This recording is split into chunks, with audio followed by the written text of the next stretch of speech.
이 정도는 알아야 하는 취업 뉴스 경력변화 전문가 신현정입니다. 오늘 여러분과 함께 제가 준비해온 뉴스 함께 다뤄보도록 하겠습니다.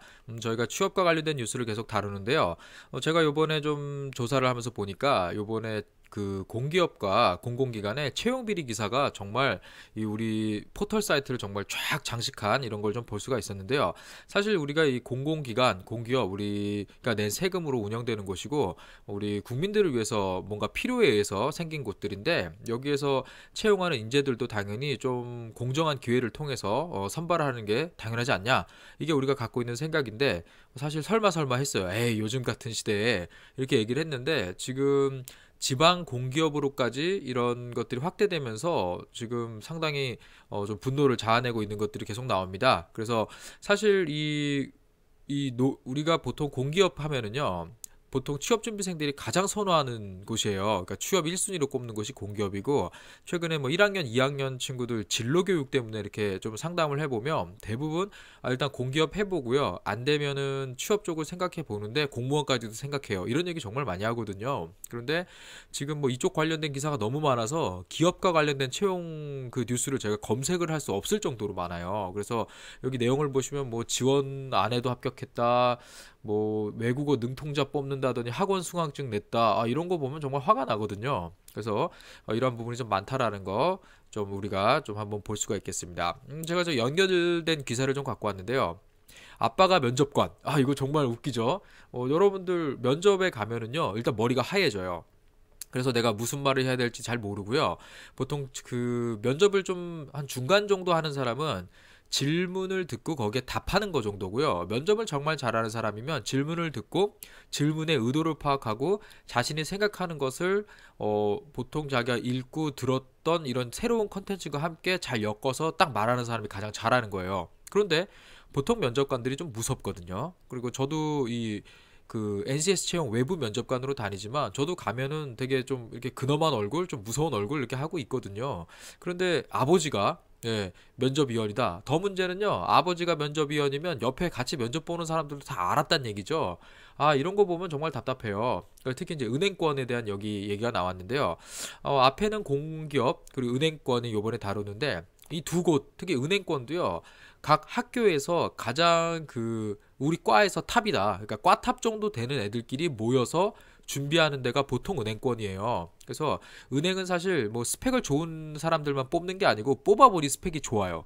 그러니까 학교에서 어느 정도 금융권 가겠다고 준비를 꽤 하지 않으면요. 어려운 게 바로 이 금융권인데 이런 데에 과연 면접관이 그냥 아버지가 봤어요. 이건 말도 안 되는 거죠, 사실은. 그래서 여러분들 보통 이게 은행을 지원하는 분들 이게 이제 뭐 채용 비리로 드러났다고 하는데 우리가 보통 은행권 지원하는 친구들은요 한 2학년 때 아예 결정을 하고요 3학년 때부터 금융권 취업하기 위한 준비를 별도로 해요. 근데 제가 지난 12월에 그 전북 쪽에 가서 이 관련된 프로그램을 좀 운영하는데 한 학생이 졸업을 한 학기 남겨놓고 자기가 좀 고민해 보니까 이제 은행권이 자기한테 맞는 것 같아서 취업 준비를 한대요. 너무 늦었죠. 이게 뭐 왜 늦었냐라고 말씀하시는 분들도 있는데 주변에 은행을 준비하는 사람들이 그 정도 준비를 해요. 그래서 뭐 경쟁을 하려면 어느 정도 비슷해야 될 거 아니겠습니까? 그런데 우리가 잘 보면은요, 기업의 사실 이런 채용 비리, 어떤 분들은 기업의 인재에 맞게 선발하는 게 기업의 나름의 그 목표인데 뭐가 어떻냐라고 하는 분들도 계시고, 또 채용의 공정성에 맞게 뽑아야 된다. 이게 어떤 사익을 추구하는 것보다 공공성이 강조되는 것들은 특히 그렇게 해야 된다. 이게 사실 좀 의견이 맞서거든요. 그래서 이러한 부분은 좀 우리가 좀 잘 좀 보면서 좀 빨리 개선돼야 될 부분이 아닌가 이렇게 한번 짚어보고 싶습니다. 다음 거는요 계속 이어지는 기사인데요. 역시 스펙보다 아버지 스펙이 중요하다. 뭐 아버지 뭐 하시니? 뭐 이게 가장 중요한 거 아니냐 하면서 아시아 경제에서 좀 다루고 있는데요. 사실 우리가 그 대학을 입학을 할 때까지 공부를 하고 대학을 다니면서 뭐 어학연수를 간다거나 다른 우리가 안정된 가정 속에서 뭔가 스펙에 관련된 걸 해요. 공부도 하고 뭔가 경험을 하고 사실 이게 다 부모님 덕이에요. 어떻게 보면. 그런데 이 부모님이 여기까지는 해주시는 건 뭐 개인의 차가 있겠지만 룰을 깨고 반칙하면 안 돼요. 그러니까 뭐 취업을 하기 위해서 도와주는 건 가능하죠. 뭐 공부하겠다는데 아들인데 딸인데 뭐 그거는 우리가 뭐라고 할 수가 없죠. 그런데 우리가 사회적으로 어느 정도 약속된 룰을 깨고 여기에 끼어들면 이거 완전 반칙이에요. 그래서 이런 부분은 좀 없어져야 된다고 저는 보는데요. 그 예를 들어서 뭐 외국 같은 경우는 뭐 내가 아는 아버지 친구분이 국회의원이에요. 근데 가가지고 제가 여기 취업 관련된 걸 하는데 뭐 추천서 써주세요. 그러면 너는 내가 잘 모르기 때문에 못 써줘. 이게 서로 어느 정도 개인의 도덕성에 대한 그 룰이 딱 있는 거예요. 그런데 우리는 잘 모르는 사람이라도 그럼 내가 써줄게. 이렇게 되니까 사실은 채용의 공정성을 상당히 우리가 중요시하게 보거든요.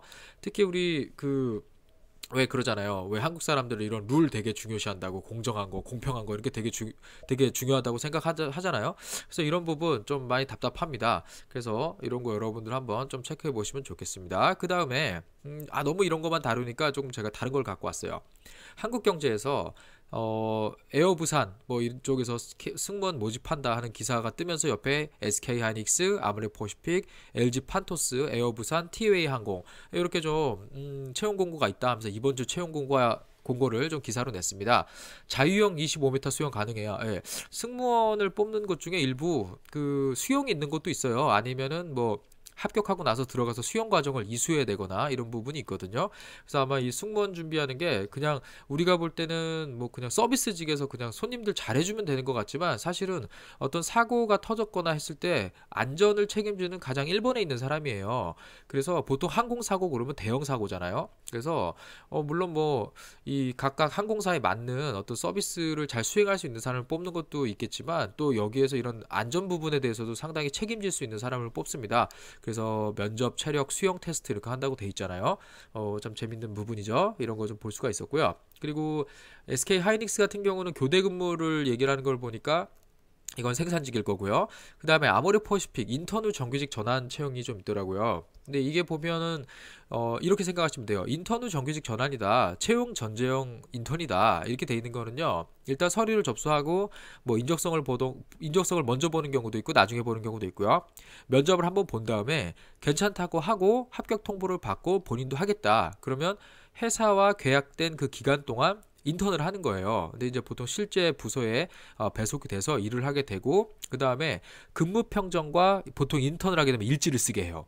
그래서 이거를 어느 정도 쓰게 해갖고 평가를 해서 만약에 여기서 오케이 된 사람들은 최종 면접의 기회를 주는 거고요. 만약에 여기서 좀 부실하다, 좀 부족하다 싶으면은 이제 인턴 종료로 이제 마치고 그냥 보내버립니다.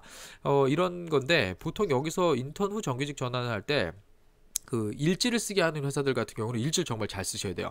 그러니까 메일 쓰다 보면 되게 기계적으로 쓰거든요. 보통 우리 회사 다니면서 주간 업무 보고 쓰는 게 가장 힘들다 이런 얘기 많이 해요. 계속 뭔가 써내야 되거든요. 근데 인턴 일지를 거의 뭐 한 달에서 긴 데는 뭐 3달 정도 될 텐데 이거를 쓰게 하는 게 상당히 어려워요. 그래서 이거를 매일매일 좀 자기가 생각을 다해서 쓰는 거 이런 거 되게 중요하고요. 그 다음에 실제로 같이 근무를 했던 그 부서에 보통 뭐 여러분들 생각하면 팀장한테 많이 이런 거를 좀 문의할 것 같겠지만 평판 조회를 해요. 평판 조회는 이 친구를 데리고 실무에서 뛰었던 그 직원한테 보통 평판 조회를 많이 합니다. 그래서 이런 평판 조회를 통해서 최종 면접자를 결정하는 부분이 있기 때문에 만약에 이런 쪽으로 입사를 하시면 아모레퍼시픽뿐만 아니라 다른 회사도요. 입사를 하시면은요. 기본적으로 일지를 잘 쓰시고요. 같이 일하는 실무 담당자한테 잘 하셔야 돼요. 이 사람한테 내가 일할 이 준비가 돼 있고 많이 배우고 있고 나중에 정규직 되면은 같이 일하고 싶다 이런 부분이 뭔가 통해야 이런 최종 면접의 기회도 주어진다 이런 거 기억하시면 되겠습니다. 그래서 여러분들 뭐 채용 일정은요 이렇게 보시면 3월 9월에 공채만 있는 건 아니에요. 이렇게 이름값 있는 회사들도 브랜드 있는 회사들도 1년 내내 채용을 합니다. 그래서 항상 취업 준비를 하지 마시고요. 구직 활동을 하셔야 돼요. 이거 꼭 기억하시면 좋겠습니다. 다음 기사는요. 제가 동아닷컴에서 갖고 온 기사인데요. 여기 BGN에 보니까 구직자 취업 희망 직종 1위. 그래서 남자 생산 제조, 여자 경영 사무 이렇게 나왔어요. 근데 이게 기사를 좀 잘 읽어보니까요. 전 처음에 좀 이해가 안 됐어요. 공대 위주로 조사를 했나? 아니면은 좀 이상한데? 라고 좀 잘 보니까 어떤 자사 사이트에 등록된 이력서 128만 건을 조사 분석했다 이렇게 나와 있더라고요. 그래서 남자는 생산 제조, 여자는 경영 사무 이렇게 나왔는데 여기 자세히 읽어보면 이런 거더라고요. 그러니까 보통 여러분들 아셔야 될 게 각각 그 일자리가 가장 많은 곳에 구직자도 제일 많아요, 여러분들. 그래서 아마 이런 것 때문에 여기 좀 다루어진 것 같은데요. 보통 실제로 대학생들을 만나보면은요, 가장 선호하는 직종이 뭐냐? 1위 물어보면 100% 공기업이에요. 100% 공기업이고, 직무는 그래도 괜찮대요. 공기업 어디든 상관없다, 이렇게 얘기를 하는 친구들이 있어요. 이게 보통 가장 선호도가 높고요. 두 번째가 마케팅이요, 이래요. 그런데 마케팅과 홍보의 차이를 잘 모르고 영업은 싫어요, 마케팅, 이런 친구들이 상당히 많거든요. 근데 이런 마케팅은요, 우리가 좀 보면은 영업 기획직이라고 해요. 그래서 영업 지원, 영업 관리, 영업 기획 이렇게 합쳐가지고 우리가 영업직이라고 하고요. 보통 대기업, 우리가 좀 이 대학생들이 선호하는 이 대기업의 영업직이라면 뭐 물건을 판다기보다는 보통 영업 관리직인 경우가 많아요. 그래서 영업 관리, 영업 지원 이런 걸 해보면서 기본적으로 나중에 어느 정도 이런 제품에 대해서 잘 알고 업계에 대해서 이런 현장에 대해서 잘 아는 사람이 보통 영업 기획직을 하거든요. 이게 바로 마케팅이에요. 그런데 그냥 신입사원 잘 모르는 사람이 들어가자마자 영업 기획 마케팅을 한다? 이거 조금 우습죠? 근데 아무래도 좀 지원자들이 영업 그러면 지원을 안 하고 마케팅 그러면 지원자가 막 몰리는 거를 회사들도 알아요. 그래서 일부 회사들 보면은 영업 마케팅 직무 이렇게 나오는 경우도 있거든요. 그래서 이런 거 조금 차이를 잘 알아두시면 좋겠고요. 그리고 아직도 이렇게 만나보면 그냥 단순하게 사무직이요 이런 사람들 너무 많아요. 뭐 아직 그런 진로 고민이라던가 직무 교육을 안 받은 친구들이 이런 대답을 많이 하는데, 여기 좀 읽어보면은 뭐 교육, 유통무역, 의료, 서비스, 영업, 고객 상담 상당히 많거든요. 미디어 디자인. 그래서 직무나 직종 이런 것 좀 본인이 잘 보시고요. 내 전공이라던가 아니면 내가 학업 외에 했던 여러 가지 것들을 좀 생각해 보시고 결정하는 게 가장 좋다라는 이야기 드리고 싶습니다. 다음 기사는요. 조선닷컴에서 이제 미생 탈출이라고 요런 뭐 네이버의 자벤처럼 뭐 이렇게 나오는 이런 사이트가 있는데, 제가 사실 이 기사를 전에 봤던 거예요. 이게 예전에 올라왔던 1월 초에 나왔던 기사예요. 1월 11일인가요? 그런데 좀 뭐 큰 이슈가 아니라서 제가 그때 당시 ER 취할 때 다루지 않았거든요. 취준생 울리는 애플의 채용 갑질 해가지고, 뭐 여기 잘 읽어보면요, 1월 10일 날 채용 공고를 냈는데 같은 해에 12월 20일 날 최종 탈락 통보를 했어요. 그러니까 한 40일 동안 채용을 했다는 얘기인데, 대단하죠. 1호점 채용 시험을 보는데. 그래서 일정 공지 않고 뭐 7개월 질질 끌면서 결국 불합격 통보하면서 뭐 대학을 졸업한 이모 씨가 좀 독자 리포트다 하면서 이제 나왔어요. 그래서 이런 거 보면은 되게 답답하죠. 근데 저는 외국계 회사 취업을 좀 도와주던 저때 좀 보면은요, 되게 오래 걸리는 회사들이 있어요. 제가 일본계 회사를 하나 좀 이렇게 외국 대학 나온 친구를 컨설팅 하는데, 그때 제가 기억에 7월 1일 날 서류를 내고요. 7월 말에 면접 1차 보고요. 8월 말에 2차 면접 보고요. 그 다음에 9월 달에 한참 이 친구가 자꾸 채용이 안 돼가지고 이제 공채 막 넣으면서 정신없이 취업하는 중간에 최종 합격 통보가 9월 말에 왔어요. 그래서 가니까 이제 서류하고 입사 통보 받고, 자, 한 달 있다 와라. 그렇게 해가지고 거의 11월 초인가 그렇게 출근을 했던 친구가 있었거든요. 그 친구는 좋았죠. 합격 통보 받고 한 달 정도 쉴 시간이 있었으니까. 그런데 보통 외국계들이 이렇게 느린 회사들이 있어요. 그리고 그 미국 회사들 잘 보면은요, 인터뷰를 막 3번, 4번, 5번씩 하는 회사들이 있어요. 그러니까 뭐 나는 너를 상당히 괜찮게 생각하는데 너가 하는 일에 마이클이란 친구가 너랑 좀 관련이 깊어서 나는 너에게 마이클하고 인터뷰할 수 있는 기회를 잡아줄 테니까 그 친구하고 인터뷰를 한번 더 해봐라. 이런 식으로 되게 인터뷰 많이 해요. 그래서 어떤 회사들은 인터뷰를 3회로 제한한다. 아예 이렇게 못을 박는 곳도 있거든요.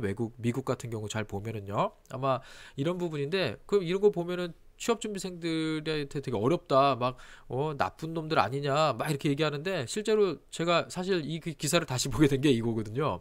애플 스토어, 1월, 저번 주인가요? 예, 1월 27일 기사에 수많은 인파가 몰렸다 하면서 밖에 그 추운데 줄 서 있고 막 사람들 와갖고 박수 치고 이런 거 나왔거든요. 근데 여기 가 있는 친구들 사진 보면 다 젊은 친구들이거든요, 사실. 그러니까 우리가 참 금방 있는 것 같아요. 예, 그래서 재밌어서 한번 갖고 와봤습니다. 예, 다음 기사는요, KTNG가 이런 상상 유니브 뭐 이런 상상 어쩌고 하면서 대학에서도 이런 프로그램 많이 하죠. 그래서 아마 좀 익숙한 친구들은 KTNG라는 곳에서 청년 일자리 관련된 사업을 많이 하는 걸 아마 알 겁니다. 그래서 여기 보면은 다양한 지원 프로그램 있다. 그래서 뭐 창업부터 이렇게 쭉 설명이 되어 있는데요. 보통 여러분들 이 창업 같은 경우는요, 좀 잘 생각해야 되는 게 요즘 대학생들 취업이 안 되니까 창업을 해라 그러면서 엄청 밀어붙이고 막 교육을 하고 해요. 그런데 이 창업은 여러분들 잘 아셔야 되는 게요. 생계형 창업이 있고 기술 창업이 있어요.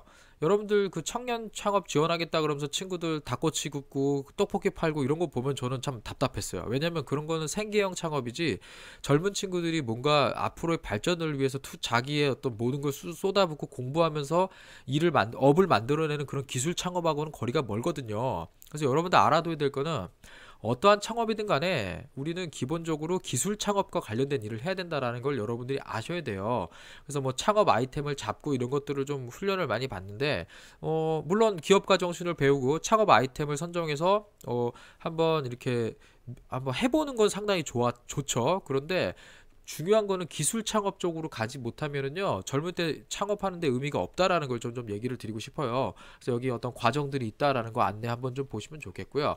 이어지는 기사로 보니까 뭐 여러 가지 사회 기업가를 육성하겠다, 그리고 맞춤형 컨설팅을 한다, 이런 부분이 있거든요. 근데 여기 이런 프로그램들이 있으니까 한번 눈여겨 보시고요. 우리 대학에서도 이런 거 하고 있으면 한번 뭐 여기 캠프 이런 것도 해요. 예, 저도 여기 한번 강사로 가본 적이 있는데 상당히 괜찮습니다. 상당히 유명한 분들 오세요. 그래갖고 이렇게 해주니까 이런 거 한번 좀 보시면 좋겠고요. 근데 여기 이제 국내 대표 마케팅 교육 프로그램이다 이렇게 돼 있는데, 이 프로그램을 갔다 온 친구들 좋아요. 많이 배워와요. 정말 좋아요. 그런데 여기 만난 친구들이 한 가지 약간의 문제가 있어요.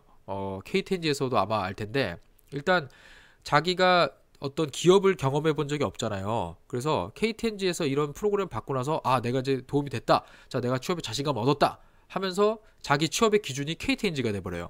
근데 KTNG는 입사하기 상당히 어려운 회사거든요. 그런데 KTNG를 딱 기준으로 잡아놓으니까 그것보다 본인 판단에 조금 아래다, 아니면 저기는 일 되게 깔끔하게 하는데 여기 왜 이런 식으로 하지? 뭔가 얘기 듣는 순간 기준이 정해져 버려서 취업하기 어려워하는 친구도 상당히 많아요. 그래서 여러분들 여기서 교육을 받는 거랑 이 회사에 취업하는 거는 별개입니다. 물론 여기도 어떤 인플로이먼트 브랜드죠. 회사의 어떤 그 고용 브랜드 가치를 높이기 위해서 하는 그런 사업인데, 여러분들이 이런 부분을 잘 고민을 해보시고 배울 건 배우고 경험할 건 경험하되 취업의 기준을 KTNG로 잡지 마라, 이런 얘기 좀 드리고 싶습니다. 제가 마지막으로 갖고 온 기사는요, 단국대학교 교수님이 이런 시럽을 붙이기는 한국 교육 이렇게 해가지고 좀 글을 기고를 하신 게 있어서 좀 갖고 와봤습니다. 제가 여기서 좀 읽어보면서 제가 하고 싶은 말은요, 보통 우리가 이 전공을 필수적으로 보고 선발하는 직군과 직무가 있어요. 그리고 전공 무관하게 이제 선발하는 경우가 있는데, 일반적으로 그냥 뭐 다 그렇다는 건 아니지만 보통 공대와 관련된 부분이 전공 필수인 부분이 많고, 아닌 곳들은 보통 전공 무관인 경우가 많은데, 결국은 이런 부분들이 우리가 이런 얘기 많이 듣잖아요. 입사를 하면 결국은 회사에서 다시 다 교육을 해준다. 그러면 결국 이건 기업에서 볼 때 비용이잖아요. 그러면 비용이 많이 드니까 회사에선 다시 경력직을 선호하게 되는 거고요. 그럼 우리 신입 지원자들은 그러면 어디서 교육을 받냐, 이런 질문을 할 수밖에 없는 거예요, 이게 구조적으로. 그래서 여러분들 이런 거 잘 보시면은요, 우리가 대학을 나와서 이 취업을 고민하는 그 시기가 너무 늦어요. 그리고 취업을 고민하기 전에 진로 고민을 해야 되는데, 보통 중학생에서 고등학교 올라가는 시절부터 진로에 대해서 본인이 어떤 정도 좀 진지하게 생각을 해보고 고민을 해야 되는데, 이런 고민을 대학에 들어와서도 한참 나중에 한다는 거예요. 그래서 이런 진로 교육의 어떤 시기라던가 본인이 결정하는 시기, 이런 게 상당히 우리가 늦거든요. 아마 이런 부분을 조금 여러분들이 고민하면서 이런 기사를 한번 읽어보시면서 나는 이런 좀 준비가 되어 있는가 고민하시면 좋겠습니다. 네, 오늘 여기까지 저희가 좀 취업 뉴스를 좀 다뤄봤고요. 여러분들 계속 구직 활동하면서 계속 취업에 많은 고민하시면서 오늘 이번 한 주도 파이팅 하시기 바랍니다. 네, 이 정도는 알아야 하는 취업 뉴스, 경력배러 전문가 신현종이었습니다. 감사합니다.